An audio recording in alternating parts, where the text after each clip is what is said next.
Good evening, everyone, and welcome to Lords of the Night. With me, as always, your Lord of Punishment. Say hi, Scribe. Hi, Scribe. And your Lord of Penny. Say hi, Satsu. Hi, Satsu. I am your Lord of Pain, the Ranting Monkey. And how are you guys tonight? How you doing, Satsu? Pretty good. Scribe, how you doing? I'm eating bread. That's a weird habit. Nom. Chad, I hope you're okay. Oh, God, I hate hearing people eat. Oh. All right. I'll be over here. Bye. Okay, I'm done. Cool. Okay. Any stories we have before we do the show? Oh, I do have news real quick. Yes, Anonymous, I did get your donation on Streamlabs. They seem to have fixed it by telling me I have to turn it on 5 minutes early. So if you'd rather give me money than YouTube, you can hit the Streamlabs link. It's working now. And if you get an error, please let me know. I saw Little Butt today. She was so cute, and she was running around just having a good old time. It was getting ready for her to leave, and she can sense these things because, like, her mom starts taking things out to the car. She crawls up in my lap and cuddles with me, and she goes, "I love it at your house." Oh, baby girl, I can't take you tonight though because your grandma woke me up at 6 this morning. Yeah, that was my day. How was your guys' day? Anything fun, exciting happen? Not really fun. I got to call my internet people this morning and figure out what the hell was going on with that, and because it was acting funny again, and they fixed that. And other than that, I've just been doing little behind the scenes stuff today, so nothing bad. Scribbles, anything exciting on your Saturday? Well, I woke up at the usual early time, and then I spent the following 2 or 3 hours just working on a video, and otherwise was just kind of a lazy bum most of the day, watching videos and playing video games. And now my life's about to get a lot better because the sweet, refreshing taste of Dr. Pepper. Nasty. That's gonna give you the shits. Well, it keeps me regular. There you go. Speaking of regular, Monkey Dick, Jim Jones, movies, video games, hit that like button, guys, and share our stuff far and wide. Seriously, the sharing and liking really does help us out. So, Scribbles, you said there's not much news, but I assume there is news. Well, I mean, there's lots of news. It just depends on what you think about, really important things versus just sort of interesting stories. But I've grabbed the news and a couple of interesting stories. Cool. Let's do those. All right. So, Satsu, you need to take back that insult against Dr. Pepper. Huh? What happened? The man has a degree, Satsu. I don't give a damn. All right. I'm not sure he's a man. Dr. Pepper? Oh, you sexist bastard. Anyway. So Kavanaugh's accuser accepts request to speak to Judiciary Committee next week, lawyers say. Christine Blasey Ford, the woman who has accused Supreme Court nominee Brett Kavanaugh of a past sexual assault, accepted the request to speak to the panel next week about the alleged incident. Her lawyers told Senate Judiciary Committee staff on Saturday. Quote, Dr. Ford accepts the committee's request to provide her firsthand knowledge of Brett Kavanaugh's sexual misconduct next week. Deborah Katz, and Lisa Banks, I got the hiccups or something. Alleged, yes, they don't put that in there, though. Attorneys representing Ford wrote in a message to the committee. But the message did not agree to a specified date and time for Ford to speak to the committee and said that, quote, many aspects, unquote, of an earlier proposal by the committee were, quote, fundamentally inconsistent with the committee's promise of a fair, impartial investigation into her allegations, unquote. So you agreed to testify in name only. You didn't actually agree to testify.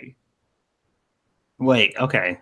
This doesn't make it. It's like you met the deadline by responding and saying, we'll testify once all the same things we demanded before are met, and we're not going to give you a date. Like, Boatman says, when's the last chance for a vote? It can actually go Indefinitely, Yeah, technically.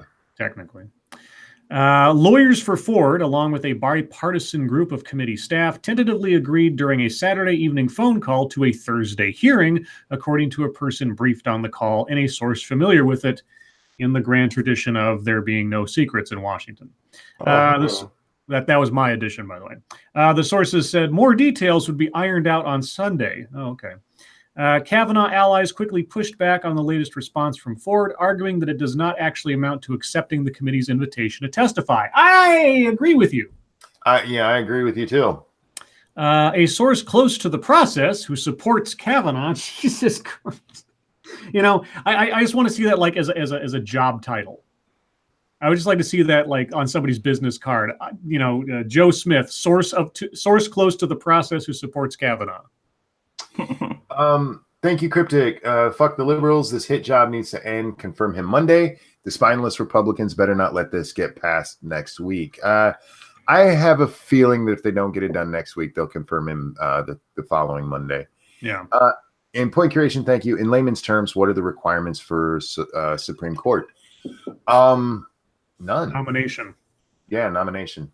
I mean, Harriet Myers was nominated, for God's sakes, and she was just like a personal lawyer lady who had no criminal judicial experience at all. I think that that position, scribe, should be called person familiar with things.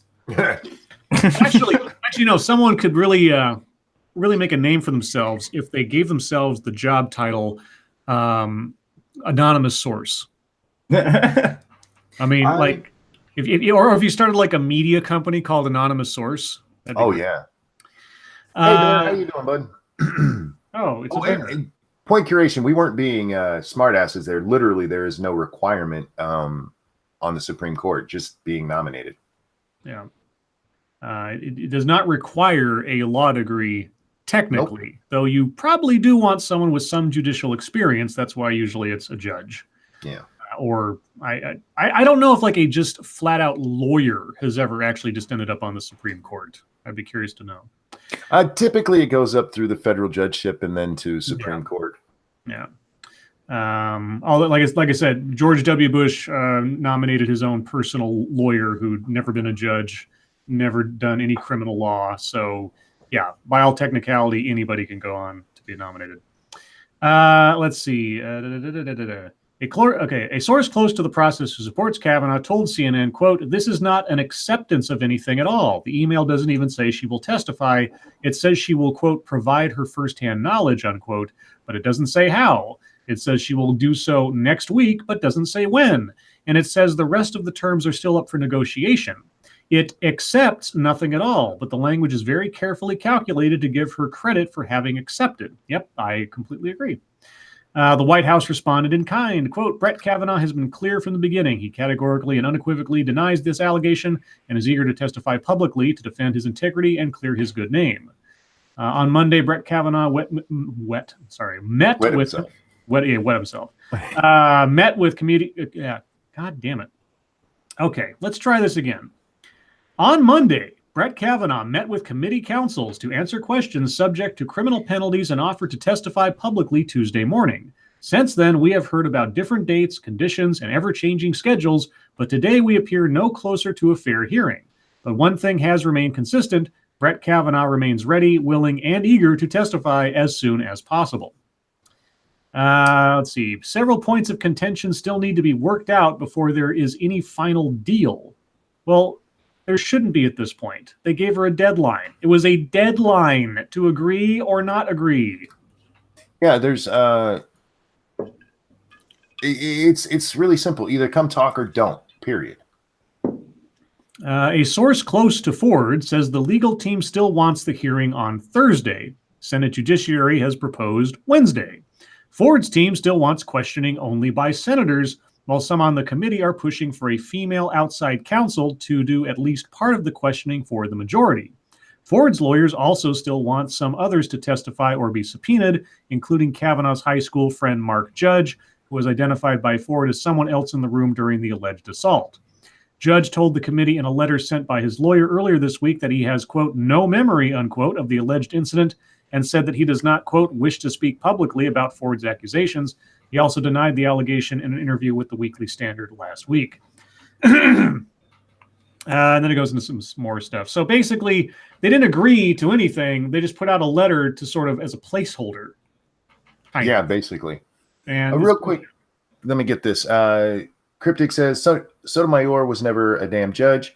Her ass was a lawyer for Obama to let her in. She actually was. She was both a district court judge and a appeals court judge. Yep. Yeah. So the saga continues. I'm just wondering when the Judiciary Committee's patience will finally run out.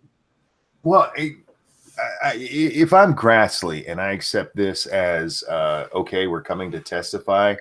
Yep. You look like an ass if she doesn't.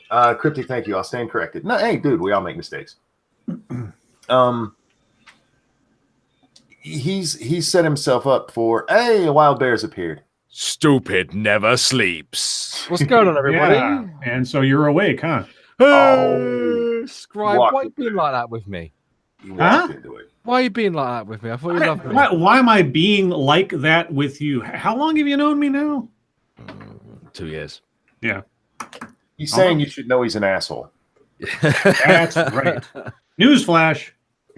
Scribe's not an asshole. He's a delightful chap. Scribe can be an asshole. That's right. I'm a delightful. That's British for asshole. You hear that? You hear that, you bloody wonka? I'm a fucking what chap? Oh, God. You used a lot of dialects right there. I did, didn't I? I'm really bad at those things. Okay. How are you, Bear? I'm okay. Thank you very much for asking. And how is the Lords of the Night family this evening? Tired, man. I'm fucking tired. You've been up since stupid o'clock. Yeah, I have. And Satsu, darling. I've actually been sleeping like a person, so I'm all right. Oh, that's good news. And Scribbles. Well, apparently, I'm an asshole. I never said no such thing. I know you didn't. Like that's news. I know you didn't. You know what? I own my assholishness. I just expect other people to as well. Yeah. One of my family members made sure to point out that I was an asshole. So, hey, look, if family ain't gonna do it, right? That's right. Well, speaking of families, that's a great segue. That was a great segue. There's a little bit of an update, a little bit of an anecdote, I guess, in relation to a story we read about last night. So last night we talked about how at this unlicensed daycare, there was a stabbing of infants and everything. Well, in the investigation of that crime, they found out something about this daycare and why it's unlicensed, or at least, an excuse for it. So infants stabbed at daycare that allegedly catered to moms seeking U.S. citizenship for newborns. Oh, for fuck's sake, really? An unlicensed daycare facility where 3 infants and 2 adults were stabbed allegedly catered to Asian mothers lured to the United States by laws granting citizenship to anyone born on American soil, a New York law enforcement official said Saturday. A 52-year-old employee at the residential facility, Yu Fen Wang, has been charged with 5 counts of attempted murder, according to police. The victims, 2 girls and a boy, plus 2 adults, were in critical but stable condition at local hospitals. The babies range in age from 3 days to 1 month. A 4th infant, a 3-week-old girl, suffered a fractured skull after allegedly being struck by the suspect. A caretaker had taken the girl to a hospital before police responded to a call about the assaults. Wang is in custody at a hospital where she is undergoing a psychiatric evaluation and being treated for her injuries. She will likely be arraigned next week. Let's see. Investigators believe the foreign women would give birth at the facility before returning to their home country and applying for U.S. citizenship. The return allows them to remain in good standing with authorities back home and, at the same time, claim to have a direct relative in need of care in the United States. Jeez. Quote, if they're playing it right, they go back so they don't get a negative status, the official said. Then they come back. An underground birth tourism network stretching from the United States to China has sprung up in recent years to cater to growing numbers of Chinese mothers who travel stateside to give birth, according to affidavits filed by federal law enforcement officers. Federal agents have carried out birth tourism raids as part of a larger criminal investigation targeting U.S. companies that have netted millions helping pregnant Chinese women fraudulently secure visas and other services. The residential facility in the Flushing section of Queens was used mostly by Chinese women who give birth and stayed there before returning to China. So there's that. Now, that doesn't have any bearing on this lady stabbing everybody. Right. Or have anything to do with either forgiving it or somehow putting everybody else on some kind of villain block or something. But it's, that happens. So, Cryptic, thank you. It was Kagan who was never a judge. That you're right. She was not. You know what the problem is with all this, don't you? The fact that anybody born here becomes a citizen? No, it's Chinese men ejaculating irresponsibly. Irresponsible ejaculation. Just everywhere. That's right. It's a massive problem, clearly. We'll get to that later, guys. we'll get to ejaculation later. What? Irresponsible ejaculation. Not just any ejaculation. Irresponsible ejaculation. Thank you, Nope. Who wants to bet Ford files a ton of book signing events over the next few years? Oh, of course she will. It flies to a bunch of books. Yeah, of course she will. Yeah, immediately. Like, she's scheduled to appear on Monday, and she's on a plane immediately. She will have a book deal by the end of next week. Yeah, she'll be a talk show darling. She'll make speaking tours and everything else, etc. Shroom's late. Why are you late, Shroom? Because he's pregnant. And Stargazer, I don't know what you're talking about with that hashtag. Yeah, this is just that's doubly sad. I would have let that bitch bleed out. She stabbed babies. Yeah, well, I'd rather she actually be prosecuted than have her escape into the darkness of death. That's just me. Well, in other sort of political news involving children, which is not good, but there you go. That's the only segue I've got for you. Lawmaker quits race after daughter says he molested her for more than a decade. Jesus fuck, what is wrong with politicians? You know if you did this shit, why would you get A Minnesota state representative has ended his re-election campaign after his daughter alleged that the Republican lawmaker touched her inappropriately for more than 10 years, beginning when she was 9. In a statement Friday, Kim Knobloch of St. Cloud, Minnesota, denied the accusations, but said he was ending his campaign because he was, quote, not willing to spend 6 weeks fighting with my daughter in the media, unquote. Quote, I love my children more than anything. Sounds like it. And would never do anything to hurt them. Her allegations are false. Knobloch's announcement came as Minnesota Public Radio News prepared to publish a lengthy report that detailed the allegations against the 8-term state representative and included interviews with his daughter, Laura Knobloch, who shared extensive documentation with the station. In that account, Laura Knobloch, who is now 23, said the abuse began when she was 9 years old and her father entered her room after she had gone to bed, got in, and laid down behind her. She told the station that Knobloch routinely kissed her arms and neck and bit her ears. On dozens of occasions, she said, he approached her from behind while they were together in the kitchen and pressed his body against hers, pinning her against the refrigerator or dishwasher. Quote, he would put his arm around me and not let me get up or get away, and he would lick my neck or bite my ears, she said.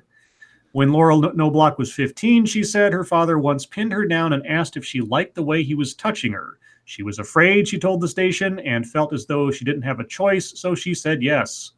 Susan Gartner, Knobloch's lawyer, said in an interview with the Washington Post that Knobloch, quote, acknowledges that he is a physically affectionate father, unquote, to both his sons and daughter, but Gartner said the specifics of those displays of physical affection have been exaggerated by his daughter. You don't lick your daughter's neck. Well, we got allegations and no corroboration. So, why'd she pick the 8th term? Yeah, I know, right? She's 23. Anyway, I don't know. These stories are always because it's just like, it's a minefield because these situations are serious, and they're serious to the point to where you can't really just brush them off and be like, come on. You have to kind of look into it regardless of where it's coming from. And that can seriously be used as a control mechanism, and people, and you don't want to think that way, that everybody who makes a claim is just like, oh, what are they trying to gain? But by the way things are going right now, it's getting more and more difficult to not think that. Yeah, local police reportedly opened an investigation shortly after her Facebook post, but declined to press charges. In a letter obtained by multiple news outlets, the Sherburne County attorney wrote that the county sheriff, let me try that again. The Sherburne County attorney wrote to the county sheriff that, quote, there is insufficient evidence to prove beyond a reasonable doubt that James Michael Knobloch committed a crime, unquote.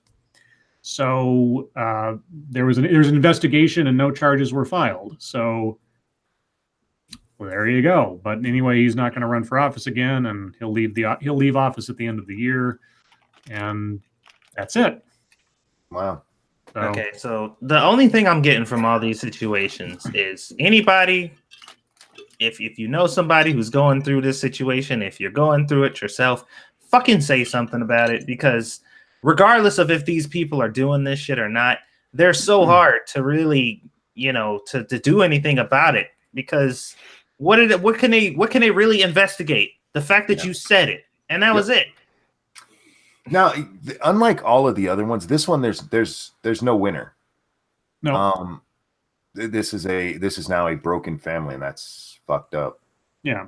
I mean, if he didn't do it, you've got a daughter who's just in a vindictive manner just ruined this guy's reputation and career. Yep.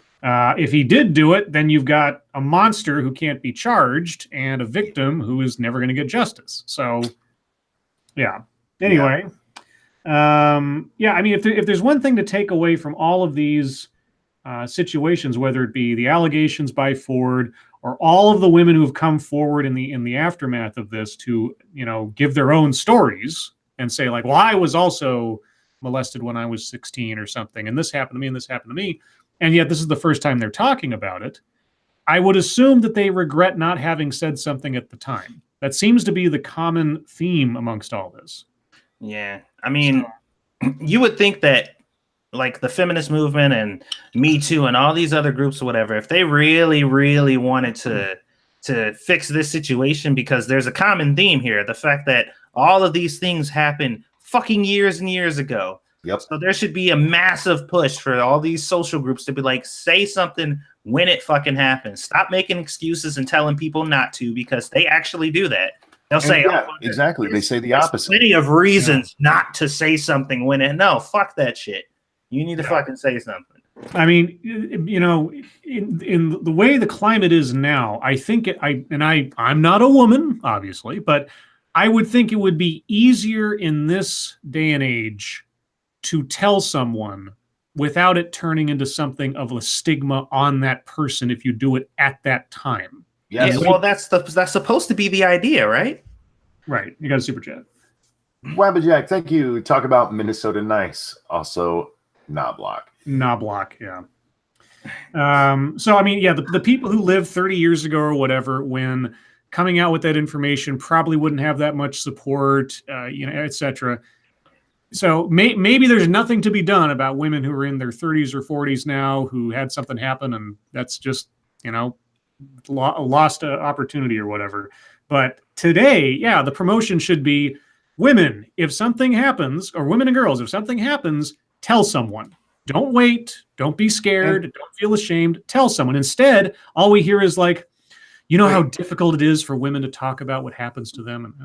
And tell an authority. Don't tell your friend. Yes. Don't tell strangers on Tumblr. Don't make a YouTube video about it. Yeah. Right. Yeah. No, call the cops.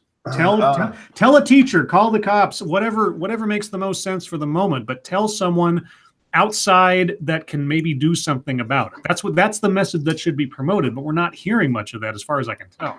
Well, no, what we're hearing, Pat's right, is look at the stupid why I didn't report going on Twitter. Yeah, the hashtag why I didn't report. That was trending yesterday, I think it was.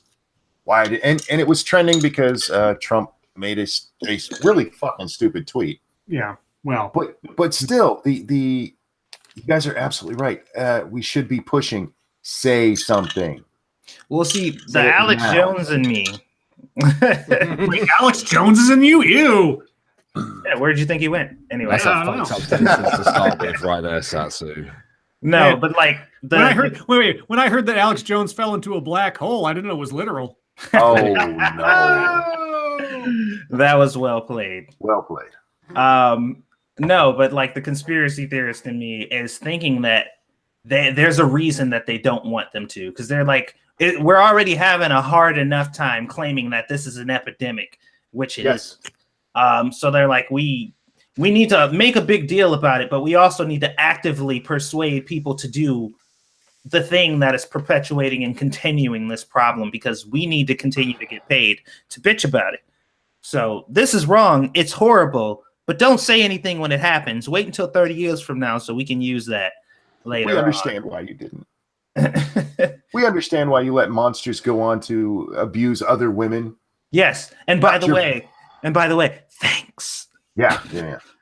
That way we can say only 1 out of 5 billion rapes are reported.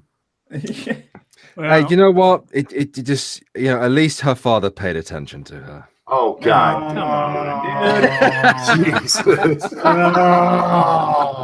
Hey, get this motherfucker out of here.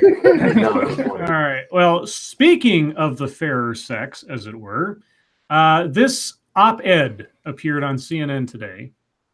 And the headline, I haven't read anything of it. The headline alone just got me, and I think it'll get you too.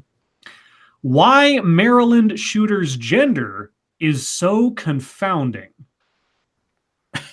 Oh God. So this is written by James A. Gagliano, if I'm saying that correctly, CNN law enforcement analyst and retired FBI supervisory special agent. Now, if he's going to talk about the relative rarity of female mass shooters, maybe he has a point, because statistically speaking, you don't really see that many women who end up doing mass shootings or mass murders or serial killers, that kind of thing. They do exist. Don't get me wrong. They always talk like, oh, like Eileen Wuornos was the first female serial killer. Like, no, she fucking wasn't. But anyway, criminology is the scientific study of the nature, causes, and prevention of criminal behavior. It is an ever-evolving discipline, continually raising as many questions as it provides answers. And with emergent threats constantly presenting themselves as contemporary challenges, law enforcement and homeland security professionals must constantly adapt to modern hazards. That is an excellent paragraph, Mr. Gagliano. You should work for CNN. So when 26-year-old Snochia Mosley arrived for her temporary job shift at a Rite Aid distribution facility Thursday morning, no one could have predicted the tragedy that was about to unfold. According to the I always want to say Hartford, but it's not Hartford, it's Harford County Sheriff's Office, Mosley shot and killed 3 innocent people and wounded 3 others before ultimately fatally shooting herself. Mosley's depraved actions left the experts who track these things undoubtedly shocked and perplexed. Mosley's actions broke a number of barriers, but not the type that first of their kind overachievers typically strive for. Snochia Mosley does not fit the profile those of us in law enforcement expect with a more typical mass murderer or active shooter. Oh boy. Though experts disagree on exact numbers and percentages, they do agree that white men have committed many more mass shootings than any other group. Mosley was an African-American woman. In the midst of all the troubling questions surrounding why anyone would slaughter innocents who apparently had caused them no harm, there was this perplexing one. What would motivate a female active shooter in a country that anticipates and expects suspects in mass shootings to fit a particular stereotype? And how should we respond?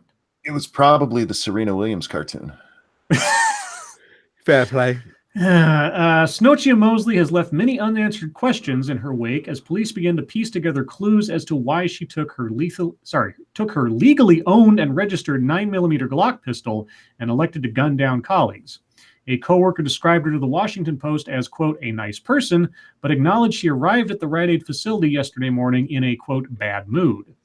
It has been reported that Mosley used Facebook to characterize herself as a quiet person with a self-described, quote, to myself type of personality. to myself. Okay. Her social media profile also repeatedly cited as a favorite quote the Old Testament law of retaliation, an eye for an eye, a tooth for a tooth. But even this reference evokes more questions without offering answers. We know that something prompted her to come to work with a concealed handgun, then do the unthinkable. Are we going into Chris Saliza like speculation territory about, whatever? Why does I feel this circling back to this is still white men's fault? Because that's the only thing that could have compelled her to do this. But keep going. I'm curious. I don't know where we're going here. Authorities. Wait. Let me get this real quick. Darkshade, thank you. Hello, vanilla, chocolate, banana, and tutti frutti. I'm not sure which one of us that is. And the Dark Wolf. This is why you don't eat other people's lunches at work. No. Scribe, how many did she gun down? Excuse me? How many did she gun down? She killed 3 and wounded 3 others, I believe, and then killed herself. So this woman is just proving that men are better at everything, including mass shootings. Carry on. Indeed. Authorities said Mosley had been diagnosed with a mental illness in 2016, but as much as mental illness or workplace grievances may have been at play, this case simply refuses to follow established patterns and expected norms. Are you going to tell us more about that, aside from the race and gender? Shooting a bunch of people is not a norm. Well, norms of shootings, I think, is what he means. But I mean, if we're just talking about the realm of mass shootings and looking at nothing else, then she's outside the norm. And I don't disagree with that assessment, what little I know about mass shootings. And that quote unknown is exactly what is so damn troublesome and has left us scratching our heads in an effort to make sense of it all. Okay, so are you just start speculating, dude? Just get on with it. Oh my God, she's a person. I don't understand. Human beings are capable of doing things. Yeah. Scribe, if you criticize her, you'll be dubbed a racist, because you're basically giving in to the stereotype that is an angry black woman. Angry black woman is what it was. Yes. Mm-hmm. Norm did nothing wrong. Sorry, what? Norm did nothing wrong. Norm. Within the criminal justice system, we collect data and analyze it. We do this in the hope that one day soon it will allow us to understand criminal behavior and better predict harmful events before they happen in order to keep our citizenry safer. That is the goal of law enforcement professionals and criminologists alike. Mm-hmm. To better predict future human behavior is to empower law enforcement proactively to prevent more senseless Okay, well, get to the fucking point. Good God, dude. Okay, look. Okay, I appreciate your vocabulary, but you've said the same thing twice now in 2 sentences. This is like reading terms and conditions. Okay. And yet, as this case so clearly highlights, it is not this. Okay, I could have subtracted like 7 paragraphs from this already and lost nothing of your points. Okay, in 2014, the FBI conducted an active shooter study that tracked mass shooting incidents from 2000 until 2013. Of 160 recorded incidents, only 6 were perpetrated by female shooters. While the study did determine that all but 2 of the shooters acted alone, it surprisingly did not focus on shooters' ideological bents or motivations. Now, that is interesting. And so we're left with a nagging question. Are men, who according to the FBI study constitute some 94% of what we define as active shooting incidents in the United States between 2000 and 2013, simply more predisposed to this type of aberrant behavior? Or is there some other explanation?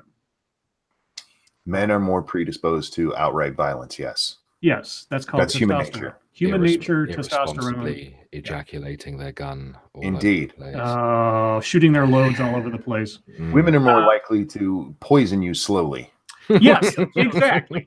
Yeah, now, Monkey's got it right. If you've done any reading on female serial killers, you will see that the greatest number of them did their crimes either through poison. Or as sort of a tangent as caregivers, nurses at nursing homes or hospitals would end up killing more people over the course of time than some like major serial killers. Sorry. Sorry, another super chat. They're also more prone to harm kids, say for instance, stabbing them. Yeah, in the belly. Thank you, Darkshade. Would Rocky Road make it more obvious? If you ever want to read about one of the earliest recorded female serial killers, look up Jane Toppin. She poisoned her way through entire families. This lady, she's fucking nuts. Anyway, and okay, and when shootings deviate from our expectations, as in this case, how should law enforcement and others attempt to better anticipate these emergent threats? Okay, here's the problem, guy. And I know you're a law enforcement expert, and I know shit about actual law enforcement or criminology. But I'll tell you what, a locked door only keeps out an honest man. Okay, the only thing that prevented that lady from killing those people that day is if she had decided not to do it. That's it. Same thing with all the school shootings and everything else. Unless there are signs ahead of time, unless there is an outright verbal threat that someone takes seriously, and oftentimes we see that verbal threats are made and people don't, and then shit happens, you don't have any way of knowing. Well, outside of that, the whole point of this article seems to be that there are certain stereotypical expectations that people have for these type of crimes and situations. So, I mean, be mindful of that. The fact that just because it's a female, she's not specifically, like, it's just not out of the realm of possibility. You know what I mean? It seems pretty simple. Just don't think that people aren't capable of that shit. And there you go.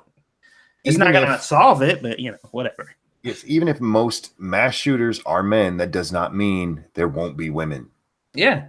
He's making it sound like, we need to rethink everything we know. No, you don't. No, you don't. You just need to look at females as humans. If this becomes a thing where women become like equal to where men are, then you might be, we have a problem somewhere in society. Yeah, that's an issue. Yeah, but if they're going to argue it's like our men are just more predisposed to murder or something, well, there's a whole TV show called Snapped: Women Who Kill that you might want to look at, because there's plenty of women that kill other people. Anyway, this is almost done, I think. As a former Army Ranger and FBI SWAT team leader, I am well aware of the warrior culture, but now I'm older, wiser, and currently engaged in a doctoral pursuit in Homeland Security. I don't care about your resume. I am far more interested in the psychology behind personal and group conflicts, and the question of whether men are by nature more prone to violence as a product of our culture is one that continues to befuddle me. Why? Because he's refusing to accept reality.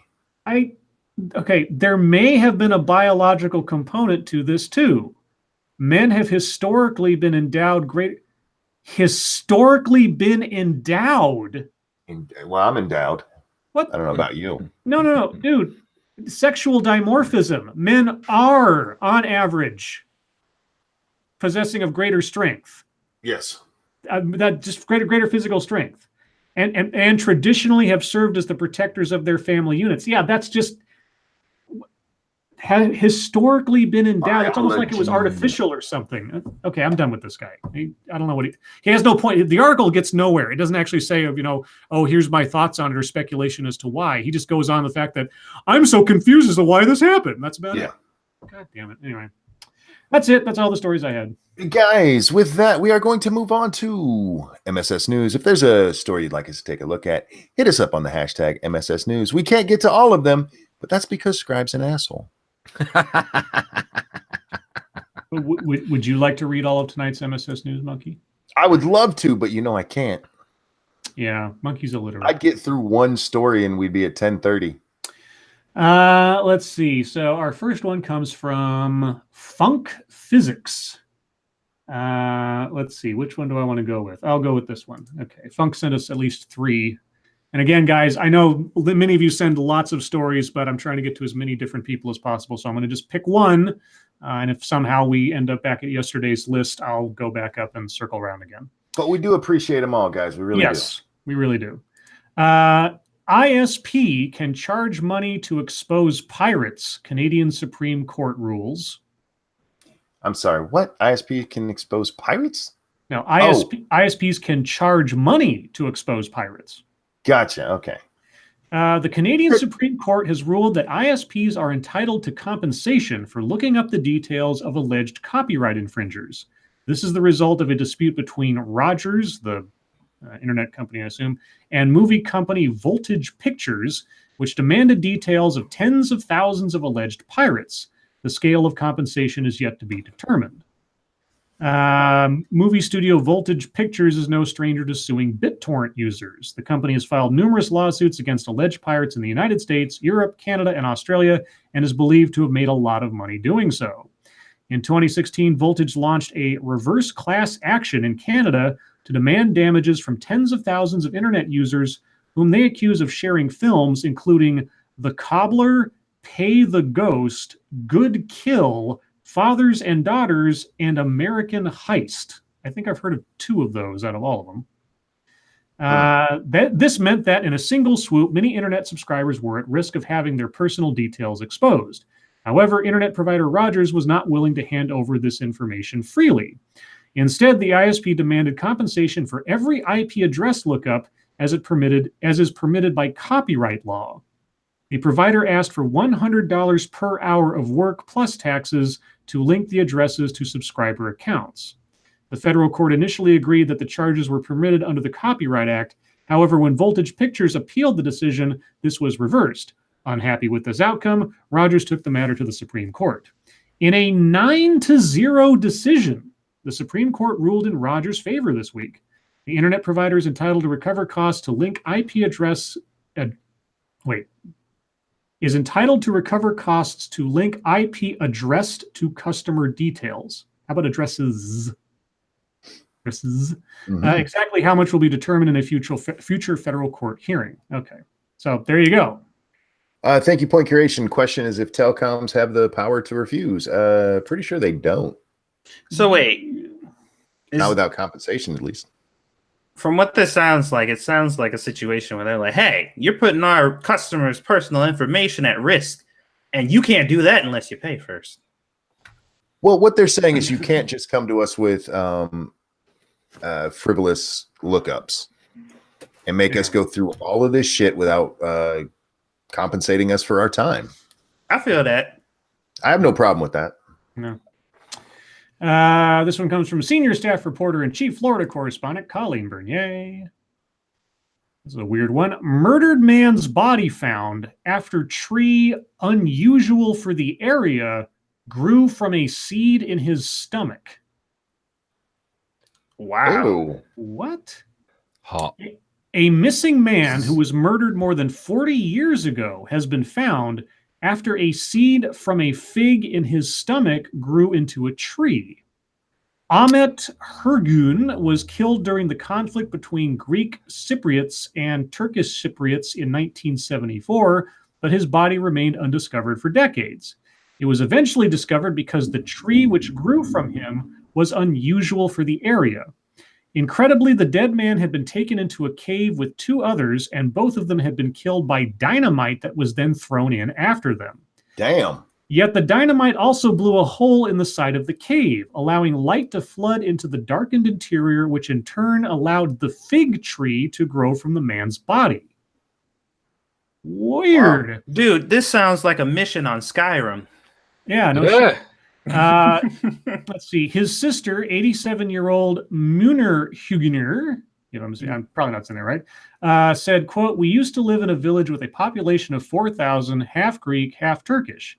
In 1974, the disturbances began. My brother Ahmet joined the Turkish resistance organization. On 10th of June, the Greeks took him away. For years, we searched for my brother in vain." But she said that unknown to her, the grave had ended up being marked by the fig tree that grew from the seed in his stomach. The tree was spotted in 2011 by a researcher who was curious as to how the tree had ended up in the cave, and especially in a mountainous area where it was not usually found. While carrying out his research and digging around the tree, he was then horrified to find a human body underneath and raised the alarm. On digging further, police recovered a total of 3 bodies. Munir Hugener added that her brother was believed to have been the one that had eaten the fig, and blood samples from her family matched DNA fragments, which confirmed it was her brother's final resting place. This was 40 years ago? Yeah, he died 40 years ago, and the tree's been growing there ever since, apparently. Do we know where Kavanaugh was? This story is both grim and kind of romantic at the same time. It is kind of neat in a horrible way. Yeah. Let's see. A bio urn without the urn, I guess. Yeah.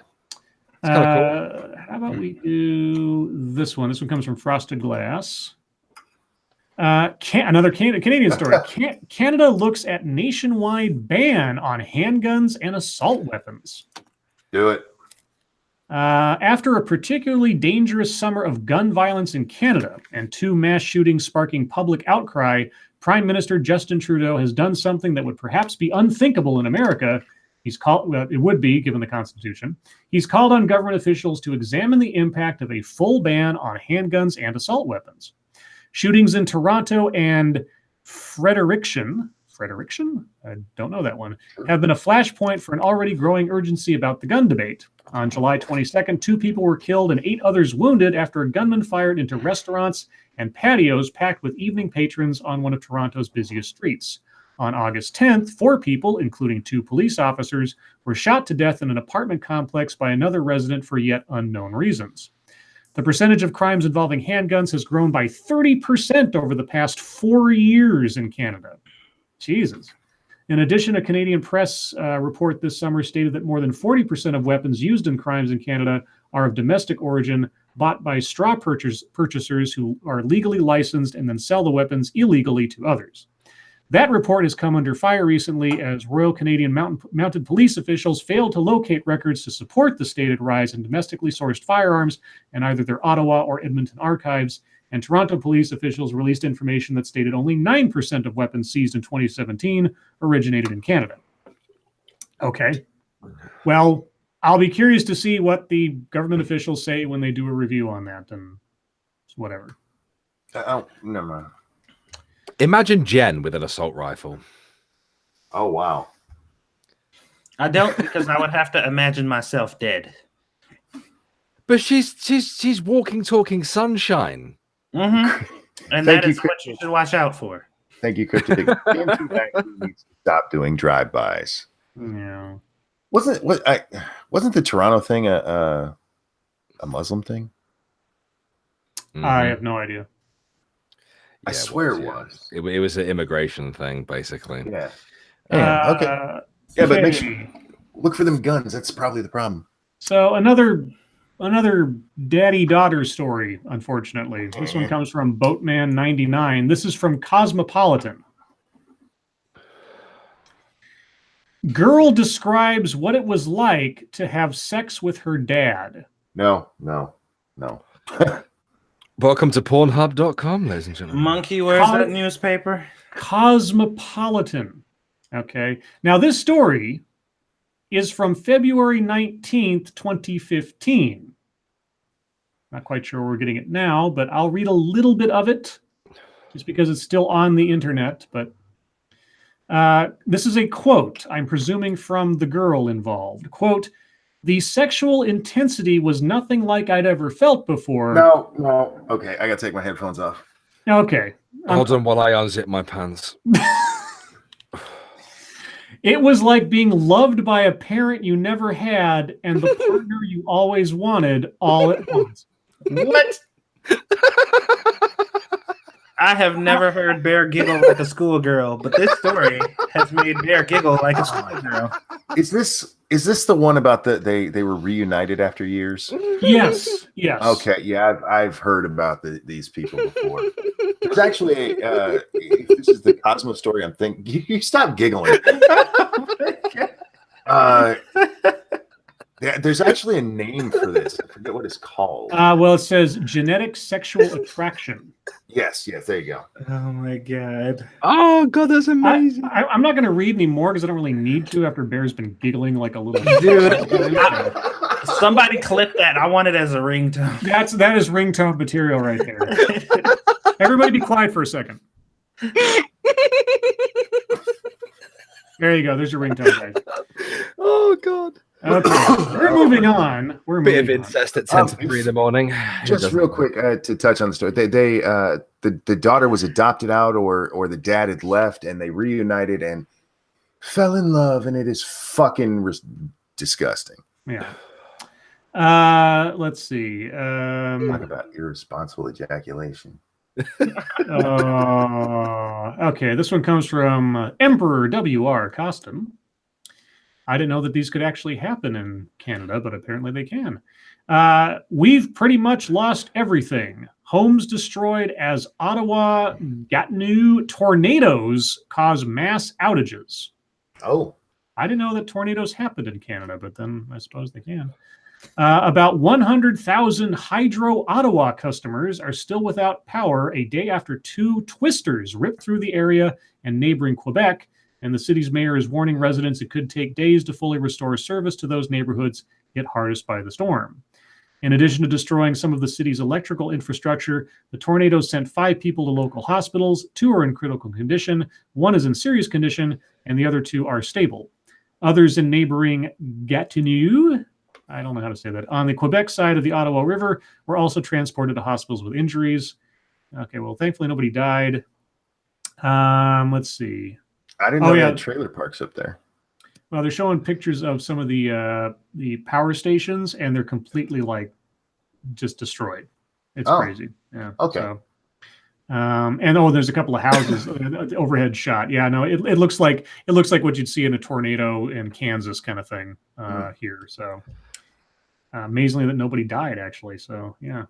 All right. They should outlaw assault tornadoes. And that's awesome.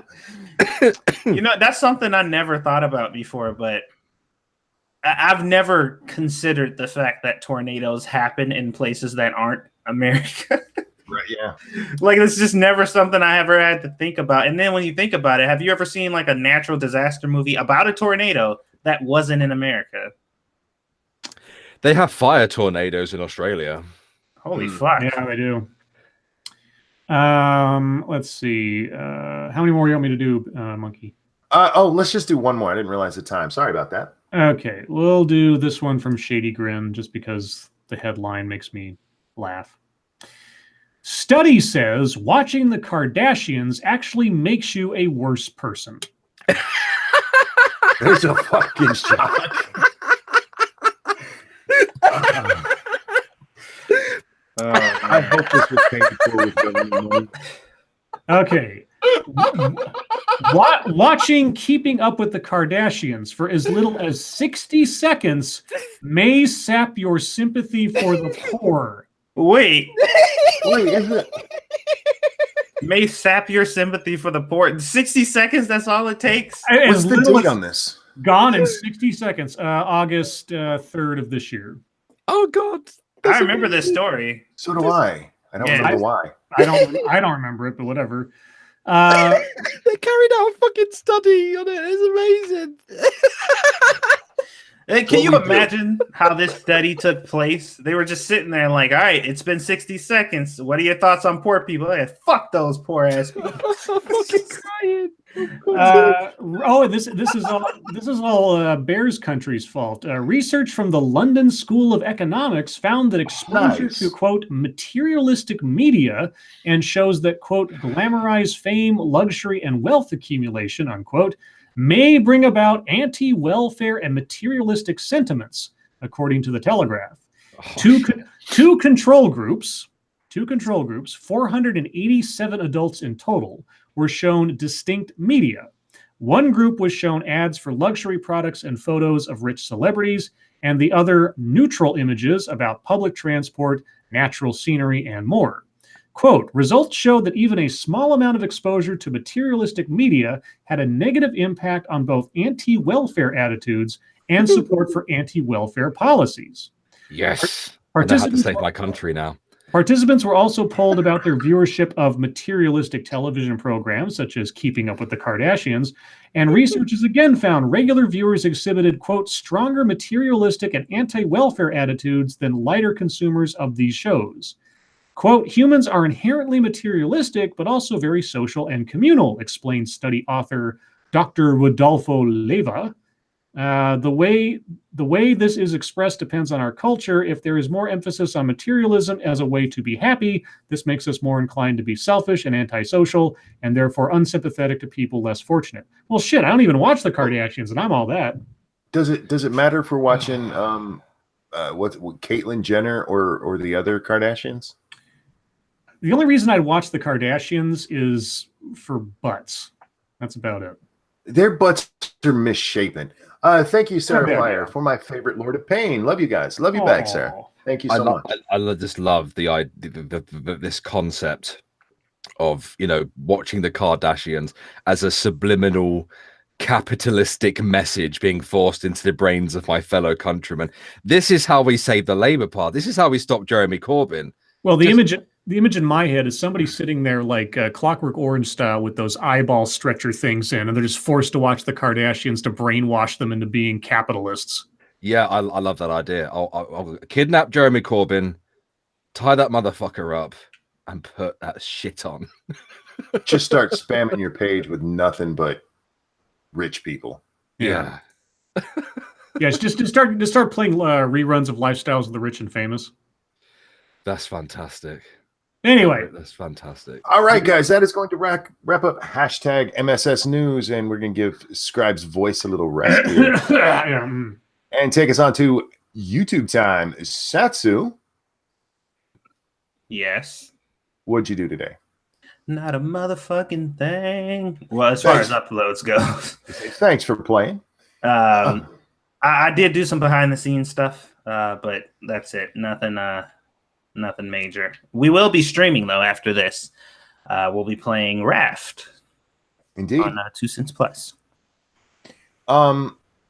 Scribe, I know you have a video, and we'll let you talk about it in a minute. But before then, Bear, have you released a video recently? I released a video. I'm turning into you, Monkey, with the whole video creation stuff. But you better get that super chat before I carry on.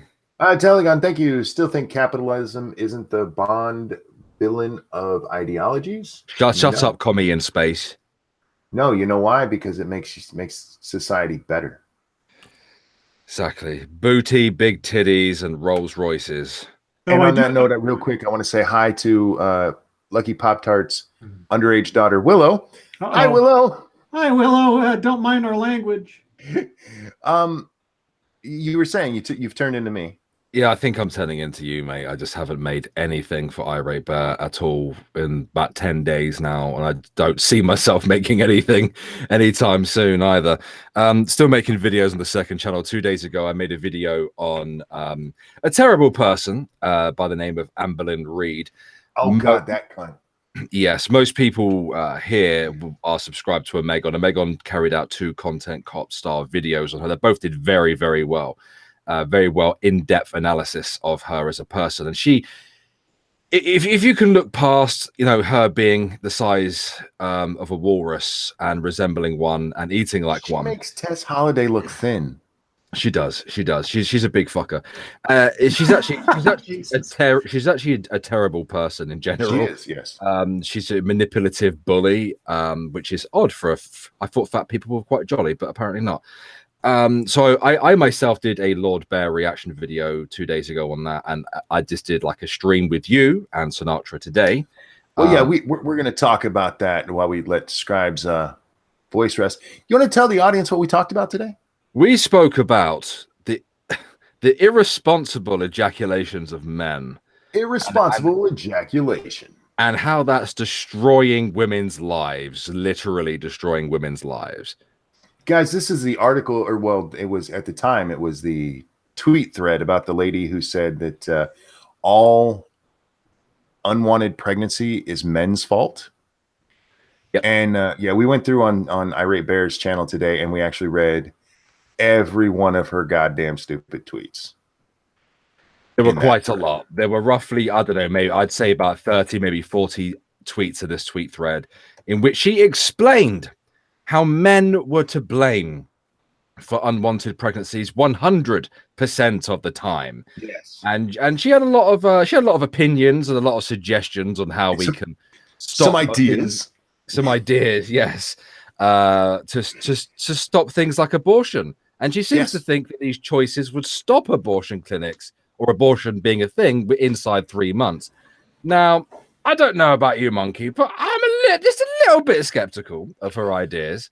Well, her main idea was to castrate any man who got a woman unwantedly pregnant.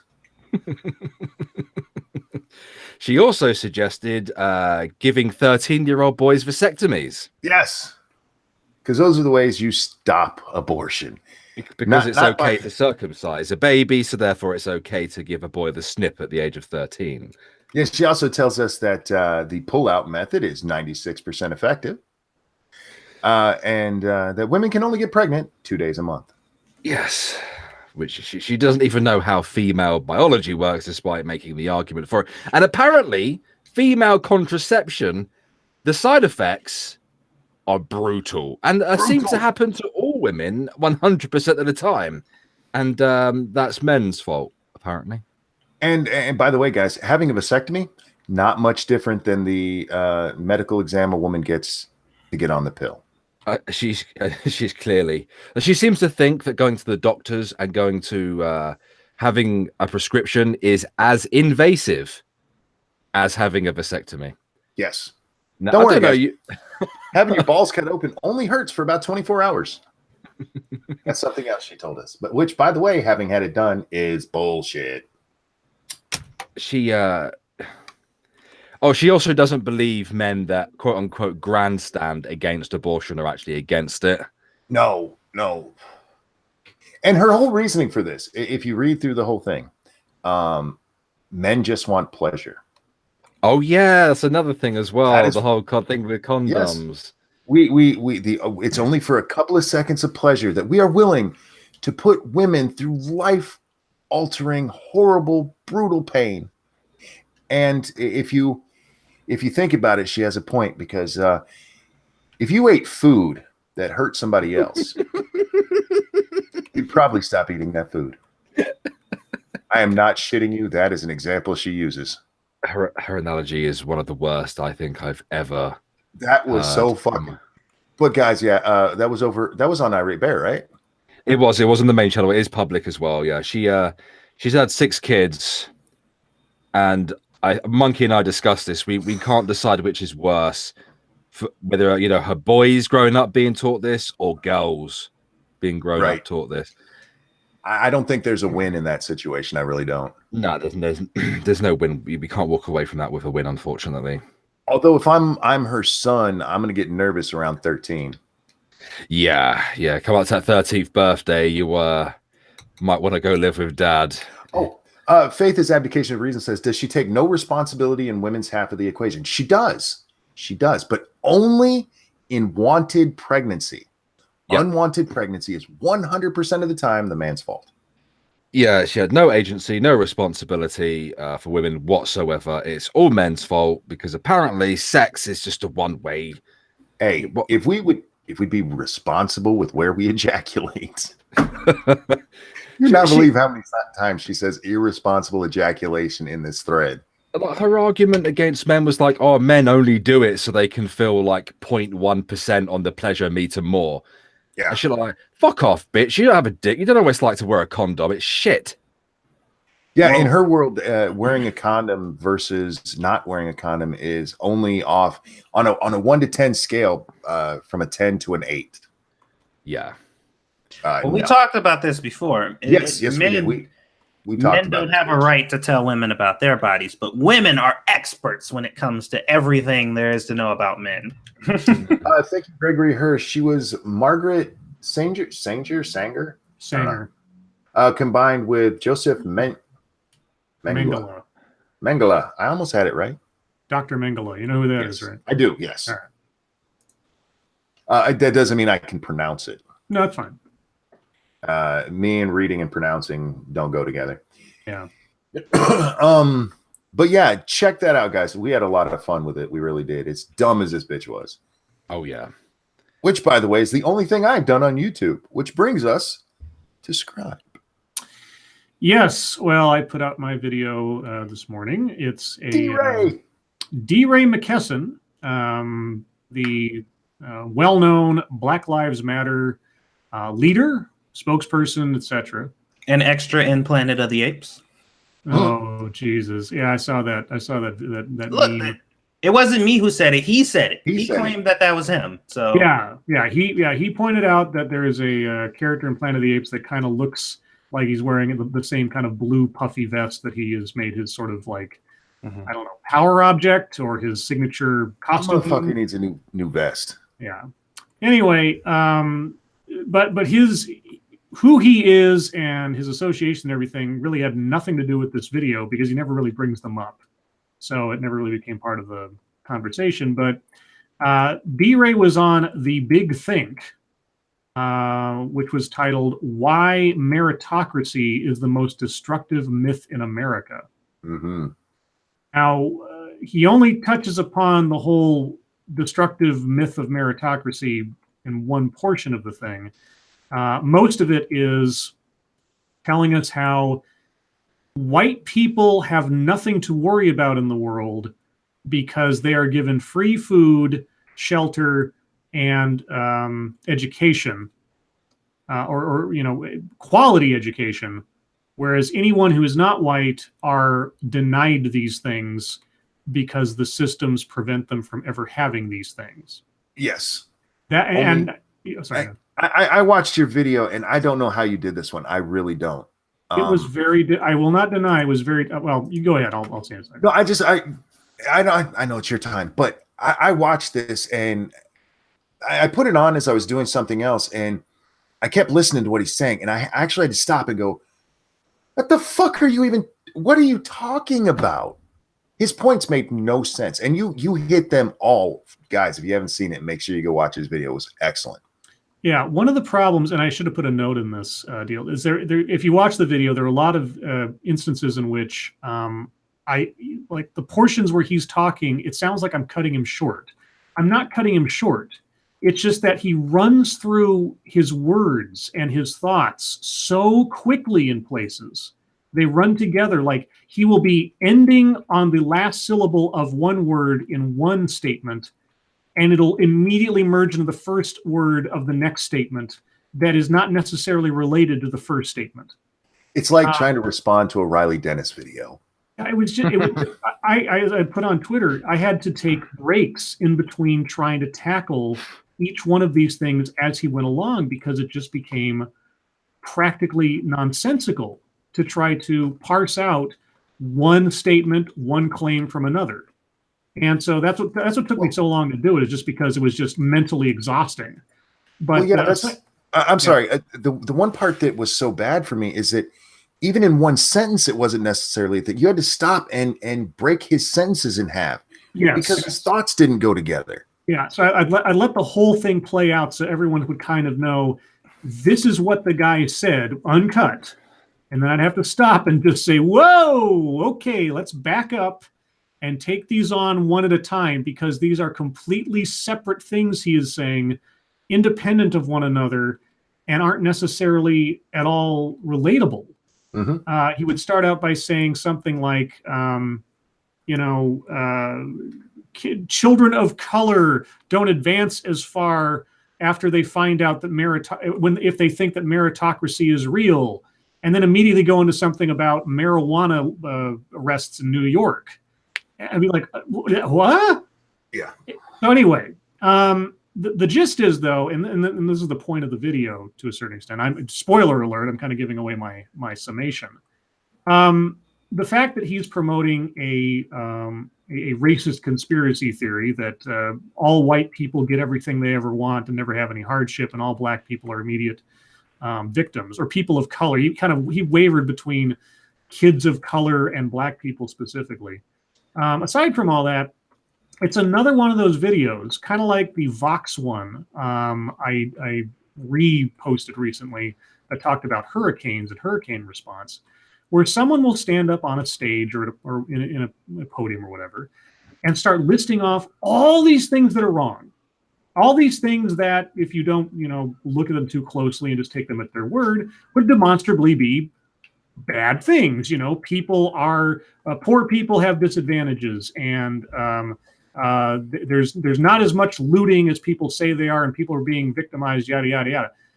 And hurricanes cause so much damage to this particular demographic.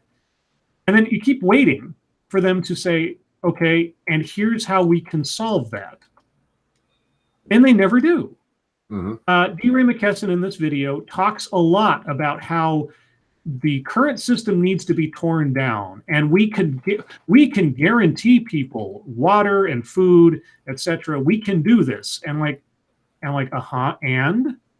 You're waiting for the other shoe to drop, but they never, ever give it. And the only thing I could come up with after listening to him talk is that, well, what he's suggesting, the way he described it, is communism. Mm-hmm. You know, or at the very least, on the base level, Marxism and whatever direction that takes thereafter. But anyway, so it was a long project just from having to parse out his stuff. It is a smorgasbord of nonsense. The only things he brings up that I could actually look up and verify are marijuana arrest statistics in New York and how they are ridiculously disproportionately in the Black and Hispanic communities. And the other thing was a report that said, and it was only one report. I mean, the arrest statistics thing came directly from the New York City police, so there's the horse's mouth there. But there was one report where he cited that by 2053, the median income for Black people, and that is to say the middle, so it would take half the Black population reaching this for this to be true. The median income for Black people by 2053, if trends continue, will be zero. As in they have zero, half of the Black people in this country will have zero income. That's not to say the other half aren't prosperous. They could be very prosperous, but just that half the population will be zero by 2053. Now, is that true? I don't know. It's one study by two left-leaning think tanks, but they cited, other charts and things from government statistics. So, but I mean, I thought that was a shocking number. Now, how do we solve this problem? Well, we never told. It just is. On that note, I'm wondering if they use pre-Trump numbers. I don't remember. I know that the numbers they use span at least from 2000 to 2016. It might have been earlier than that. I forget. Yeah, the reason I ask is because Black unemployment is going down. So I wonder, those might have been at the time at least plausible. Yeah, I don't know. Like I said in the video, there's just one study. I didn't read it down to the bone to try to get down if there are any flaws in it. I'm not a teal deer, but all the same, it's like, okay, you've cited a problem. You have presented yourself as someone who's here to tell us that these problems can be solved, because all you talk about is we know the systems that are doing this, and we can guarantee this, that, and the other thing. Now, by all means, tell us this panacea you have. Tell us how you're going to win the Nobel Prize for Economics by telling us how to solve this. And it's never forthcoming at all. It just, and like I say, D. Ray McKesson's just one of many people who I've seen videos and speeches and things where they are happy to tell us about all that's wrong from their perspective, and yet somehow never come up with a way to fix it. And because he's like, you think I'm gonna put myself out of a job? No, stupid. Well, yeah, but there's that. But there's the other thing too, and there are people who take advantage of just being doomsayers. But I just want it to be understood, because this kind of goes to some of the arguments, and I think some of the ego battles that occur when we're talking about different sides of an ideological argument, or anything really. I don't know is a valid response if you're talking about a problem. It's like, this is a problem. How do you solve it? I honestly don't know. It's not a bad thing to not know. It's almost like some kind of intellectual crime to admit you lack knowledge or you lack an answer to something, even if you're pointing out something that is legitimately wrong. I wish more people would, allow themselves to admit that they don't know everything and not just throw answers into the ether or promise them when they can't deliver, because that doesn't help anything either, except make you look like either an idiot or a liar. Anyway, there you go. That's my spiel. Video you can watch, even though I basically just repeated the whole thing. Yep. Don't forget to watch it. It's a good video. And thank you, Chaos Eve. You and this clickbaity title. I'm alive, by the way. It's not clickbaity. We're going to talk about it. This is a thing that happened that we're going to talk about. But not yet. Here's the thing, guys. We usually go into fucketry right now, but we have a tendency to take fucketry right up to question time. But we have a Dear Lords of the Night that is actually directed at us, and I want to make sure we get it in tonight. So we're going to do that first. Bear, you want to play along with us? Fuck it. Why not? Fuck it. Now, I don't know if the person wanted to be identified, so I'm not going to do so. Dear Lords of the Night, I need advice on whether or not I should try to salvage my relationship with my parents or not. My parents are evangelical Christians. My parents are heavily involved in their church. Now, I, by unfortunate luck of my birth, am a tranny and bisexual. So right now, my relationship with my parents, mainly my dad, is careening to what Maggie had to deal with in Supergirl 3. Scribe can explain it. Supergirl Season 3, sorry. Yes, okay. 2 weeks ago, I decided to have a hard talk with him and get all the cards out on the table and see where we stood. The result is my dad will not let me in his house unless I dress and act like a man. Tried that and it did not work. And I cannot have a boyfriend over unless he's introduced as a friend and there can be no physical contact. These are terms I cannot adhere to, so I have moved out. I'm at the point where I want nothing to do with my parents. I am finished my checklist for the transition, so I'm past the point of no return. I would like the advice of 3 people I trust to give me their opinion on how I should handle my parents. I've been hurt by them so many times emotionally. I don't want to go through that anymore. And Satsu told me how to pronounce this, but I'm going to fuck it up anyway. Tasuketi. Say it? No.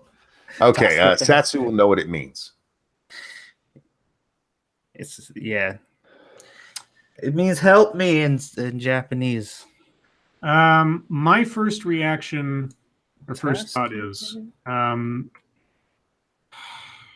so obviously your parents are not tolerant of who you are. Mm-hmm. The only thing that comes to mind is the question for me is, do you want to maintain a relationship with them? If so, even if they're not tolerant of you, you still love your parents and you don't want to be completely cut off from them. I would still attempt to maintain communication. And even if it's just by letters or emails, not to completely cut yourself off from them, because at some point down the line, fingers crossed, they're going to realize what they're missing out on and in just being part of your life and everything. And if you take the higher road in this dispute, so to speak, and still demonstrate that you care about them and want them to be in your life, even if they don't seem to want you in theirs, I think you'll be better off in the long run, even if it takes a long time. That's my first thought. My thought on this is they're your parents, and I'm weary of cutting everything off. He doesn't want you in the house like a man. Unless you dress like a man, I get that. So don't go there. But like Scribe, keep some communication open, because you don't seem like you want to just cut off everything, or you're actually looking for somebody to tell you it's okay to do so, which it is, but they're still your parents, and one day they're not going to be there, and you're going to question everything. Trust me, I know. So why not keep communication open, just long distance? That would be my advice, especially at least with your mom. I mean, you didn't say anything about her. Don't punish her for him. Yeah. Is it my turn? Sure, go ahead. My advice would be to be the bigger person in this situation. You don't have to cut off communication with your parents. And I think when it comes to your father being an ass, or, being the way that they are being about the situation, just, I don't know, be blasé about it. Like, you don't have to, adhere to any of that shit, especially since you moved out or whatever. But, I wouldn't even, because I've had a similar situation where an adult in my life was being really childish or assholish. And what I did at that point is just respond to him very maturely about it. Like, I was just like, okay, whatever you say, and I just blew it off. And just whenever he was blowing off steam, I just said whatever. And eventually he came to me and was like, I realized that for the past couple weeks, this thing between us has been going on, and the only person who's been an active participant in maintaining it has been me. And I'm like, oh, you finally caught on? Not to say that that is guaranteed that will happen, but people are more likely to see that they're being an ass when they're the only one being an ass. Like if you're reciprocating, then they're like, oh, you know, they can blame you for constantly keeping that going. But just, I wouldn't even entertain it. Talk to them when you need to, and whenever that gets brought up, be like, yeah, okay, Dad, I love you, bye. And just don't even entertain it. Because you're living your life, and as long as you're happy, do you. Before we get to you, Bear, thank you, Cassie. Can't stay. Got a party to go to. Have some money. Hashtag Mythcon bomb threat wasn't my fault. And Dark Shade, thank you. Saying cut off so many times in a discussion about male to female trans. LOL. Yeah. Bear? Advice? I would say that this if this isn't a troll and is genuine towards you guys, then they have asked you three specifically because they trust you three to give decent answers, and I probably shouldn't say anything. Well, we already gave our answer. You can give one too. I think he might be alluding to the fact that he's going to say something really. I don't care. Say something. Damn it! Giggle again. I was going to say punch him in the throat, but. I try to put myself into other people's shoes, and I don't know if I myself would be tolerant to it either. Tolerant how? As the parent, or as as the parent? I get you. Okay. The other thing you could do, and I thought about this because we actually got this question a day or so ago. I don't know the church, but a lot of churches these days are not as hardcore as they used to be. If you've been to that church, you might know better. And if the pastor is somebody who doesn't seem to be that way, you might talk to them too. You know what? Something else that occurred to me. There's a song that this situation reminds me of. It's a Phil Collins song called "No Son of Mine," and the circumstances around the conflict in that song sort of a bit ambiguous, I think. I think the music video implies something else, but either way, this really reminds me of that. And part of the story of that song is that whatever happened between the son and the father, the son was basically driven out of the home. He keeps going back thinking that, you know, time heals all wounds. So I'm going to give it another try because the son still wants to have Dad in his life, and he wants to see if Dad has changed. So this reminds me a lot of that. Don't get me wrong, right? I love traps, right? Mm-hmm. I jack it to a lot of trap porn and stuff like that.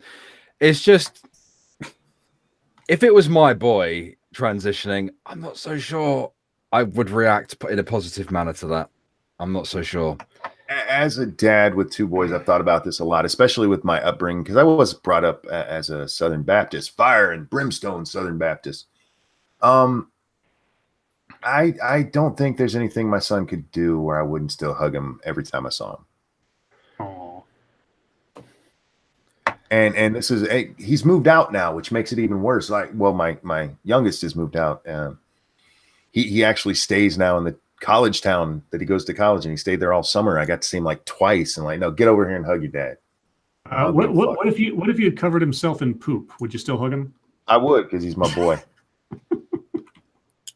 I might slap him a little bit, and then slap him upside the head and say, "Now take a shower, you smelly motherfucker." Guys, as of right now, we don't have a email set up for this. So if you do have one of these questions, my DMs are open. Shoot me a DM with your question, and we will do our best to answer them for you. It doesn't leave us much time for fucketry, and I know we had fucketry today. But I do need to hit on. There was a bomb threat at Mythcon today, guys. Yeah, there was, apparently. I have 4 suspects. Can you guess them? 4. They're not specific people. They're groups. Okay. Antifa. That's one. Michael Rowlands. Kind of, yes. The Christy Winters crowd. Jealous pussies. The insane clown posse. No. Steve Shives, Mr. Shadows goes with the Christy Winters one. Nobody. Okay. The other ones that I would say would be the Killstream crowd, not Ralph himself, not somebody like, but with Sargon appearing there, I could see that. Okay. All right. And then a group like the Westboro Baptist Church. Oh, because atheists, right? Yes. So those would be my 4 guesses. Luckily, guys, it turned out to just be a bullshit thing. So you mean saying like it was a religious nut job one that we've talked about? What's that? I said, you mean like every single other one that we've talked about? Well, yeah. Azure Phoenix says they were saying it was a religious nut job who made the threat. Have they caught him yet? And I wouldn't put it past Ralph. I am not saying Ralph. I am saying somebody from Ralph's audience. People hate Ralph. I don't hate Ralph. Sometimes his voice gets a little high for me, but otherwise I don't mind the show. So fucketry. Do you guys have any fucketry? No, I don't. Satsu, Scribbles? Nothing that immediately comes to mind. What happened? I'm sorry, Squishy was talking to me. It is fucketry time. Do you have any fucketry? No, I wasn't really on Twitter today. I think I saw maybe 1 or 2 things after I got my internet set back up, but nothing noteworthy. We're going to start with the one that I read on Bear's stream earlier today. This comes from Chris Hayes, who, by the way, works for MSNBC. Yeah, there's this. He wrote, I'm trying to do this in the right voice. Yeah. So even though Dr. Ford is saying, please stop, slow down, I'm not comfortable with the way this is going. The GOP is going to plow through, ignoring her telling them to stop and just take what they think is rightfully theirs. Am I the only one who thinks it's fucking weird to compare rape to testifying? Depends. Are you watching Law and Order Special Victims Unit? Yeah, maybe. Literally, if she has to come out there, they're raping her. Not even all over again. This would be the first rape. They're taking what Kavanaugh did, feeling up her boobies and making it worse. Chris Hayes is being a weird drama queen today, especially given the fact that the Judiciary Committee has done everything you could possibly ask for and more to try to accommodate this lady. Yeah. And I remember I replied something to the effect of, after they pushed the deadline back again until Saturday at 2:30 or whatever, I said, gosh, Chris, that sure sounds like a firm consent to me. Yeah, I just called him a degenerate and asked him what the fuck is wrong with him. Yeah, it's just, I mean, everybody's trying to make this into more than it currently is. I mean, it's an accusation without, so far as we know, any corroborative evidence. If that is all it's going to take for Chris Hayes to start associating rape with simply having to tell your story as you've made the claim and put this guy's career and reputation on the line, I can't imagine what's going to happen if anybody ends up accusing Chris Hayes of something at some point in the future, you know? Well, there seems to have been a time frame last night around 10:30 Eastern time where this whole idea of her being forced to testify was equal to rape. And I have another one for you. This one comes from some nobody, Judith Fetro Smith. Okay. She wrote, I broke down in tears to my daughter and I said, they're assaulting her all over again. Oh, and God. They fucking know what they're doing and how difficult they're making it on her. My 14-year-old daughter, who never swears, said, they are craven, hateful old bastards who want power. Craven. Yeah, that is a word 14-year-olds generally use. Craven, hateful old bastards who want power. I'm sure she said that. I'm totally believing it. What's fascinating about this is all of these statements by themselves would be blasphemous.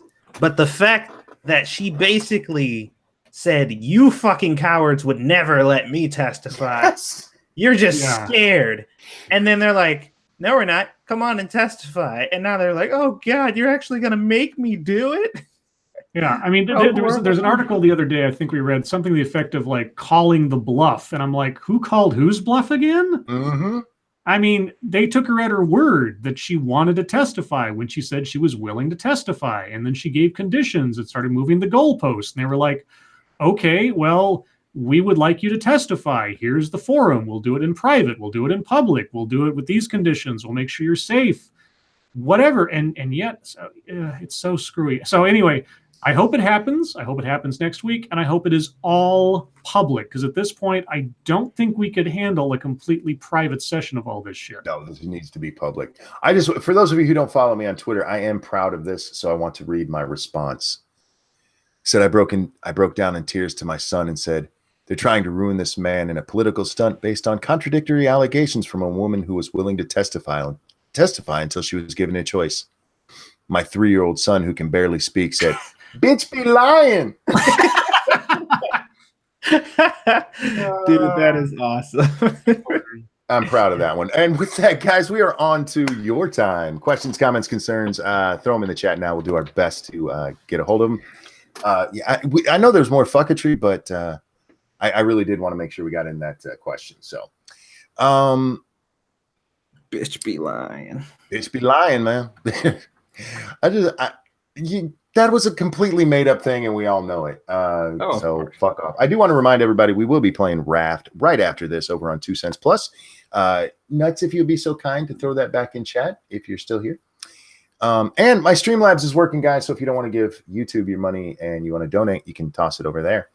And like the stream, guys, and share it with everybody you know. If there's a bitch at work you hate, share this with her. It will piss her off.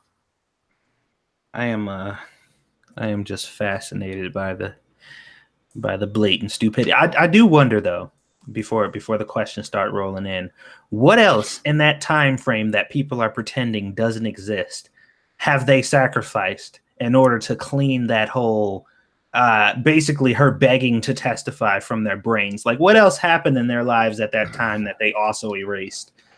Yeah. Because people are just pretending like that never happened. Why does Bear giggle like a hyena? He's British. That's what they do. Haven't you seen Benny Hill?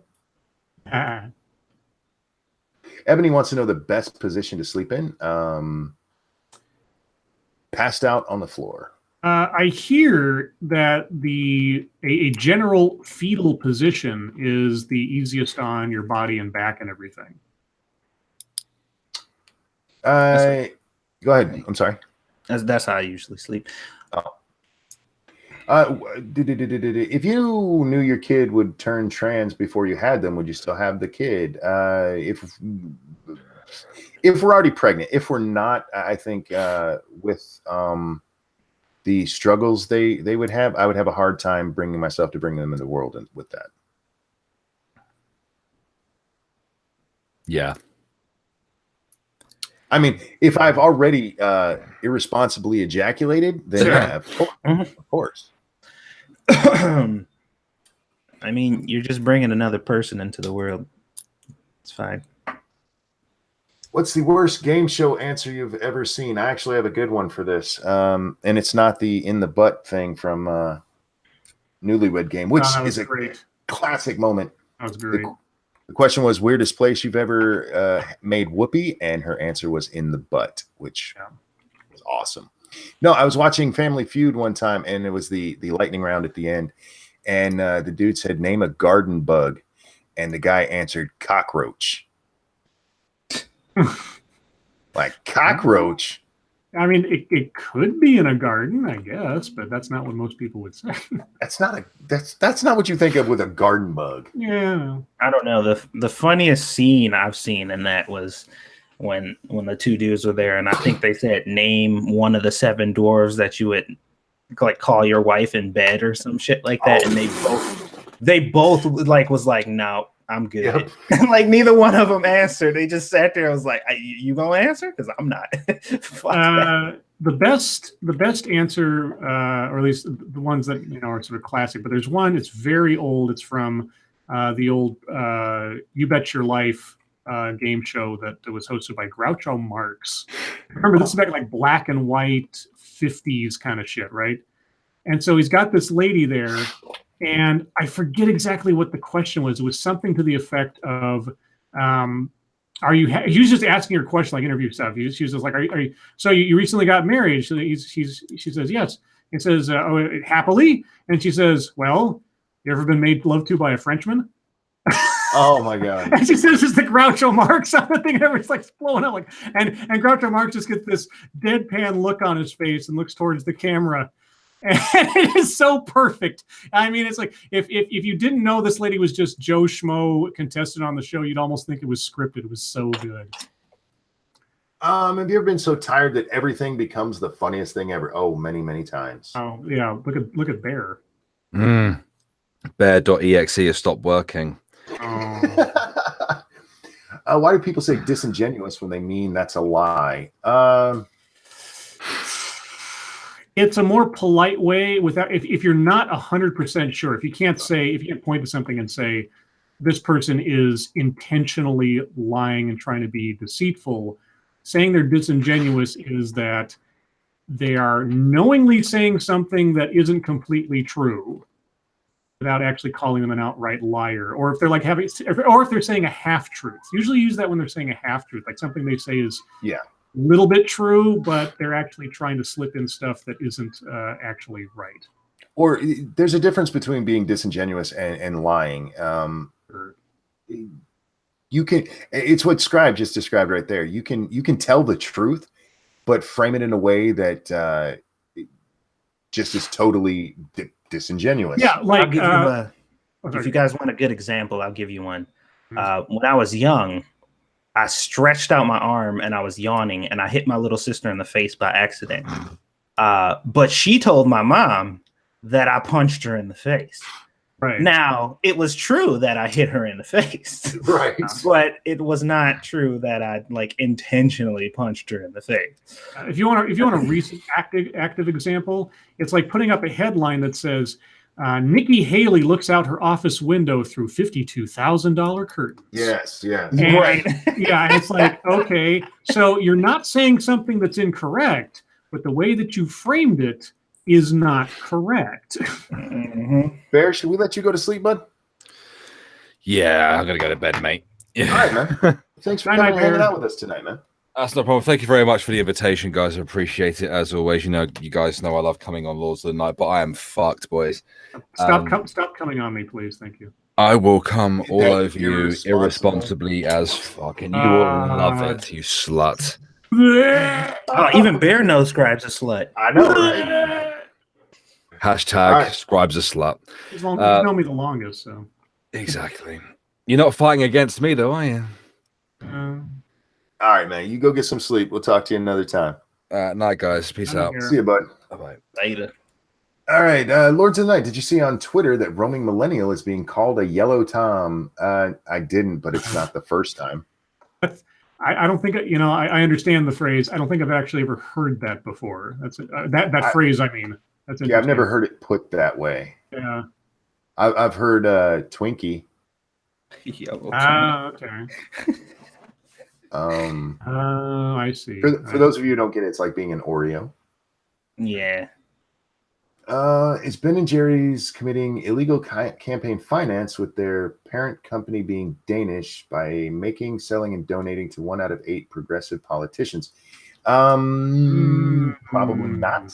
Yeah, I would assume that given that they probably checked and vetted their donation procedures long before this. So. Yeah, as long as they're based, their parent company can be based anywhere. As long as they are based here, it's American money. So if they're paying taxes here, then they're goddamn chat. Goddamn Not chat. You guys. Sorry, it jumped on me. I'm sorry. I was like, what did you just say? Sorry, guys. I came out entirely wrong. Where was I? Oh, here we go. Want to come see my new streaming show next Friday or a future Friday? We just look at funny articles and chill. It depends on what time you do it, Telegon. From 9 until like 1 in the morning, I'm kind of committed. And next Friday, I will not be here, so I can't do it then. Mind if I use you for weightlifting? I don't. Sure. Use what? Your thoughts on Medicare's video from yesterday? Asked Match.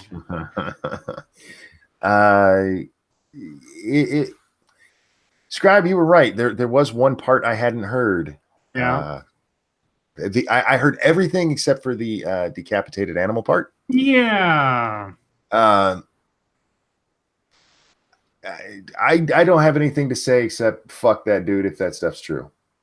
Well, so yeah, we talked about it, and Jim does point this out. He's like, even if the things that are being attributed to this individual aren't actually him, especially the photographs and videos described aren't actually him. Fact remains, somebody did those things. Yeah, and they did them with multiple other people, and so I don't know what to say other than when I hear about people abusing or torturing animals, whatever they think they are doing, the first thing I think of, just because of years of reading books on the subject, is these people are potential killers of real people. Mm-hmm. And so, yeah, it was a very disturbing and very gross thing to watch. And even though Jim didn't show anything, there was no images or representations or anything shown. It was just descriptions and words and commentary on it, because obviously you can't show that stuff on YouTube. But disturbing is the most kind word I can give it. For those of you wondering what we're talking about, is as vaguely as I can, we're talking about bestiality and necrophiliac bestiality. Yeah. That's Zoophilia and necrophilia. Yeah. Cryptic, thank you. Damn Twinkie's thinking for herself. Yeah. And thank you, Stargazer Nuts has again dropped the link for where we'll be playing. You guys can come watch us after the show here. So,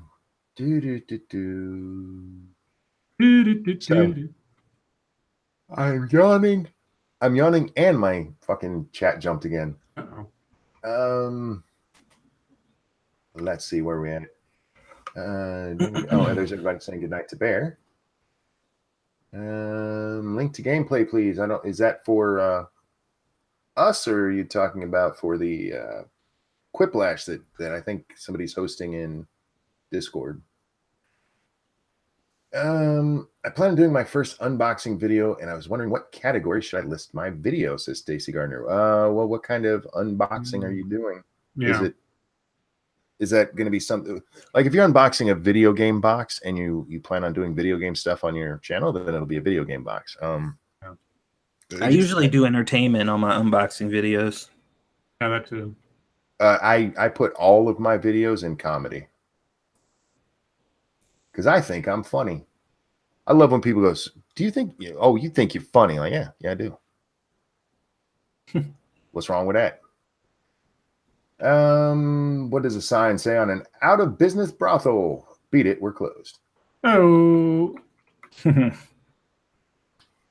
Are pickles a pizza topping? Fuck no. Oh yeah? Then I got a video for you. Huh. Oh. I'm glad you said that. Let me go look this up right now. Okay, what else do we have here? Jack says anything's a pizza copy. Pizza copy. I quit. Pizza copy. Pizza topping. If it can't run off the pizza, you can put anything on a pizza, but don't. No. Which of you three would you think would be arrested for spray painting a portrait of Shrek on a wall outside a 7-Eleven? That's what the specific. Fuck are you drinking?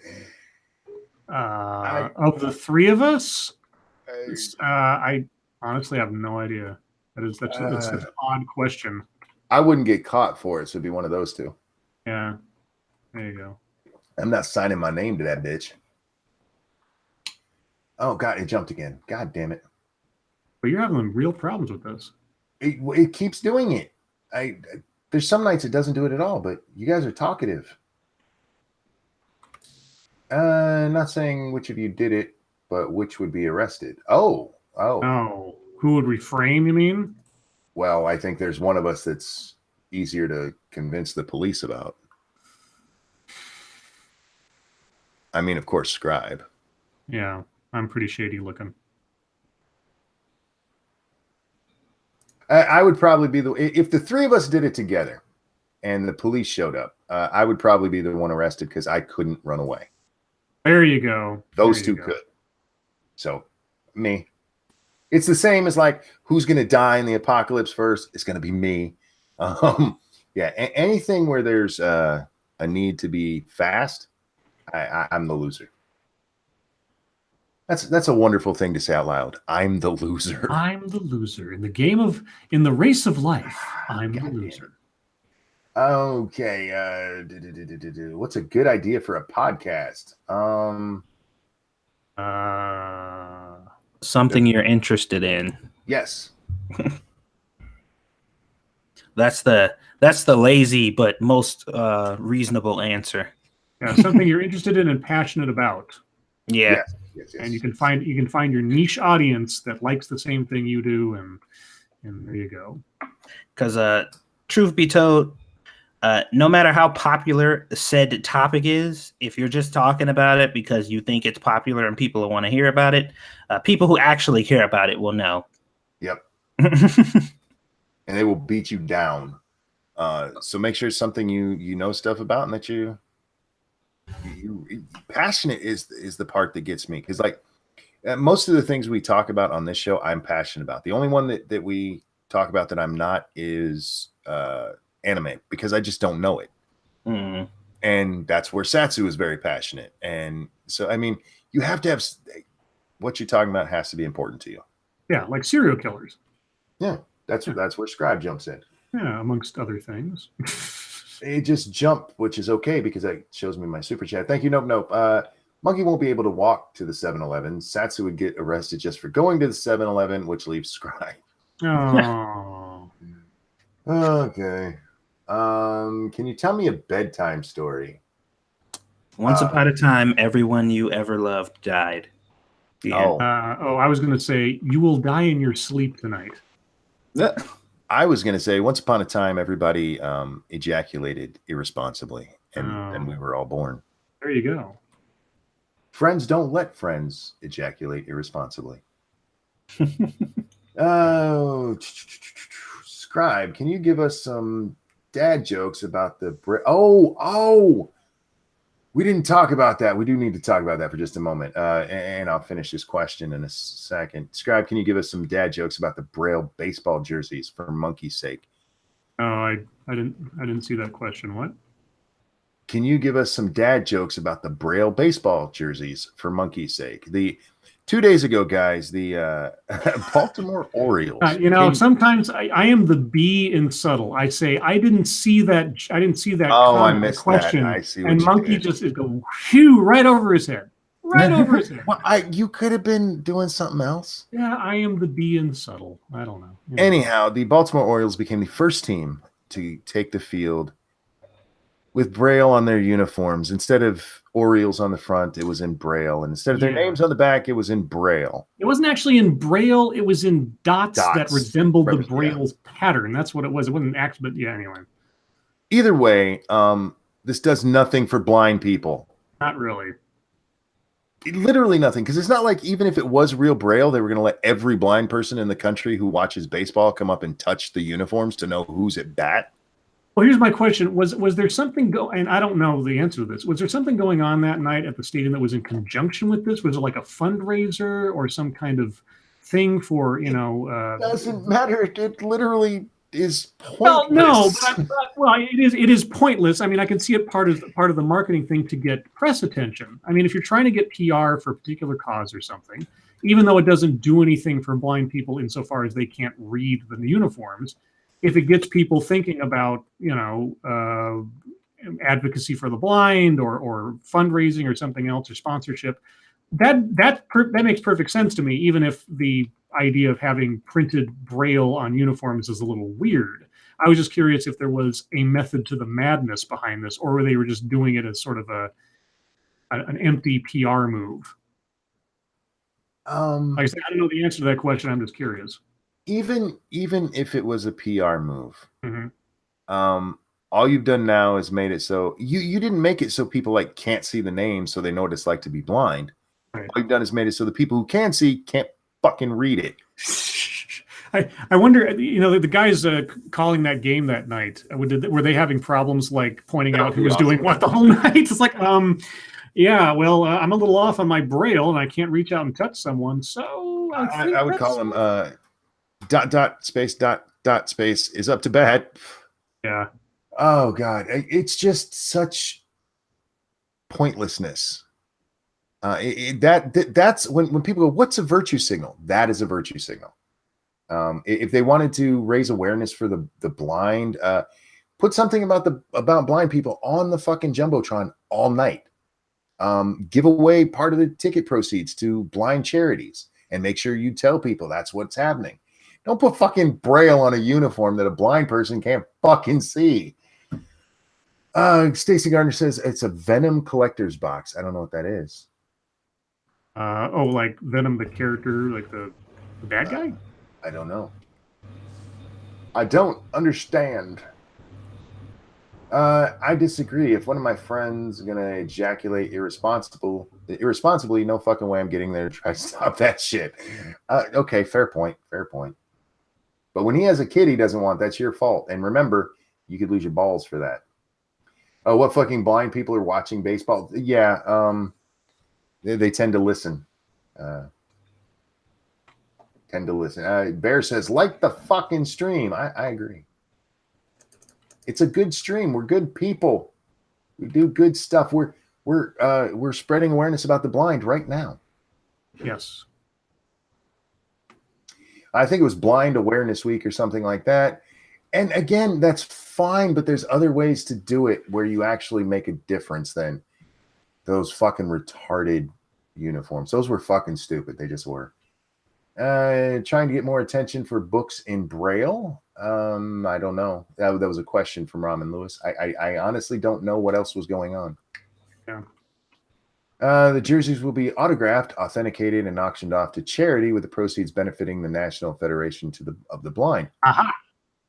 Okay. Don't you think that the jersey would fetch more money if it was, named? No, because it's a collector's item. It's only one of a kind. Yeah, except for you can't. Who's this? Shit, I got to look that up. Well, if they signed it, I think you know who it is. Have you ever had they signed it in Braille? No. It's for a good cause. It doesn't hurt anybody. I don't care. It doesn't hurt anybody, but it doesn't help anybody. Well, if it raises money for the Federation of the Blind, how is that not helping people? They would have raised money for the Federation of the Blind with the regular uniforms. It's a gimmick. Wires corpses buried 6 foot deep. It's for smell and disease. That was the logic behind it. So if anybody in the chat who watches Game Grumps, Monkey's being Aaron right now. There's no fucking reason for it.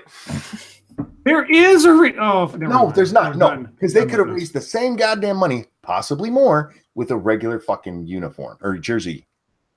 They could. Yeah, except that these are a one-time deal. They are more of a collector's item because of their rarity. And how often has a team done something like this? Probably it's the first time ever. Yeah, so there you go. If it's never done again, you've got a piece of history, baseball history, and it's a collector's item, and it's for a good cause. It's fine by me. I don't care. There is some person out there with a pointless virtue signal collection, of stuff, who is just like, fuck yeah. Yeah, Steve Shives is breaking open his piggy bank right now. Okay. Should we blow up our neighboring planets to build a Dyson sphere? Considering they're theoretical, probably not. Yeah. Prove it first. Then maybe.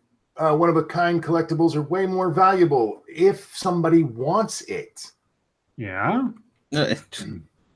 So, well, here's the thing. Can you imagine? Okay, so one of those players, let's just hypothetically speaking, one of those players right now is just rookie. Okay, and you've got his Braille shirt, and then 6 years from now, he becomes like the super duper mega star, and you put that thing up for auction. You have the only jersey he ever wore that is like that.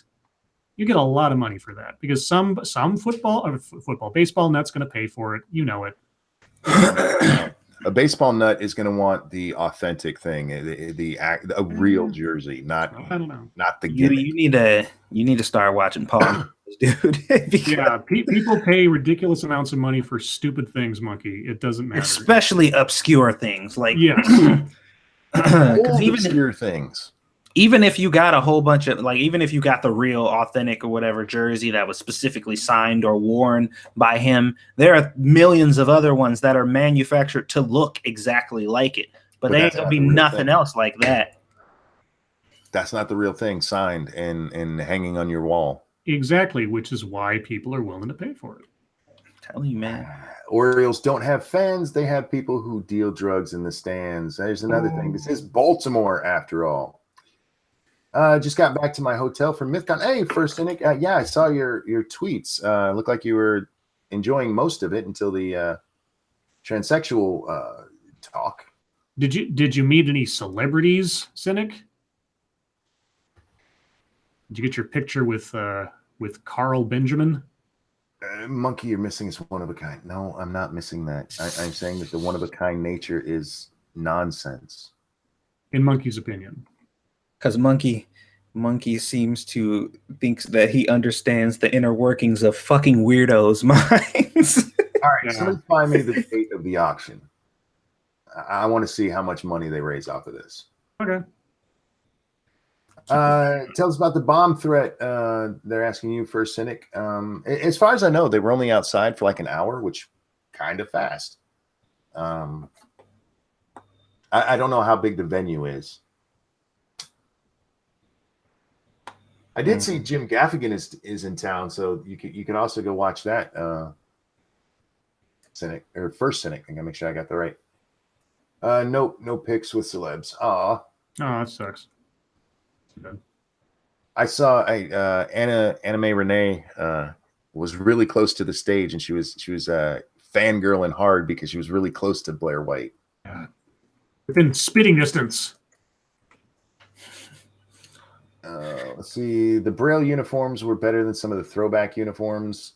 Well, the throwback uniforms, yeah, they were ugly, but you can't have a throwback uniform without it being actually a throwback. And yeah, they were ugly as fuck. The 25th. All right, I'll look it up and I'll watch how much money isn't made on that shit. Oh, somebody asked what a Dyson sphere is. It's a giant. Are they planet-sized, really? I'm not sure. Well, they're built around a star, so they are effectively. Well, depending on the planet or the star. Yeah. But it's a giant sphere, and everybody lives on the inside of the sphere, and it's around a planet. That's a theoretical construction where the gravity of the star is used basically to hold all this material around it in a sphere, and then the sphere becomes this habitat, sort of like a miniature solar system. Me and Scrappy on the same page. We both were thinking vacuums. Yeah, no. It's a vacuum cleaner, says Scrappy. There you go. Our new Dyson ball. Why did baseball transition to the baggy pants? No idea. So they can sell them to make money for the blind. The unboxing video was going to be showcasing items dealing with Marvel character Venom. Then you entertainment, you fool. Yeah, entertainment would be where you're going to go with that. The thing about a Dyson sphere is that anyone could build one. Would be so advanced that they wouldn't need to. I'll take your. I haven't studied them that deeply, so I'll take your word for it. Why did you use me, RJ? You asked some weird questions, sweetie. Why did you use me for my Daffy for Daffy Duck costume party. What? I don't know how to answer that. What? Venom is blind. Fuck you, Gregory. No. Oh, guys, on that note, we're going to wrap this up because me and Satsu have another stream to do over on 2 Cents Plus. We'll be playing the game Raft with Jen. If you like witty banter or dirty women, come watch us because that's a fun show we do. Chat, thank you guys so much for the donations and for coming and hanging out with us every night. You guys are fucking amazing. I can't tell you how much you mean to me. Irate Bear, thank you for joining us. I hope you're actually asleep now. I hope our bedtime stories worked. Scribe, Satsu, a pleasure as always, even when you're wrong about blindness. Everyone, blindness makes me sad. We'll see you next time. Bye, guys. Satsu. Satsu doesn't care. You fell asleep. Satsu. You motherfucker. You fell asleep. He's talking to Squishy or he's being an asshole. I don't know which. Yeah.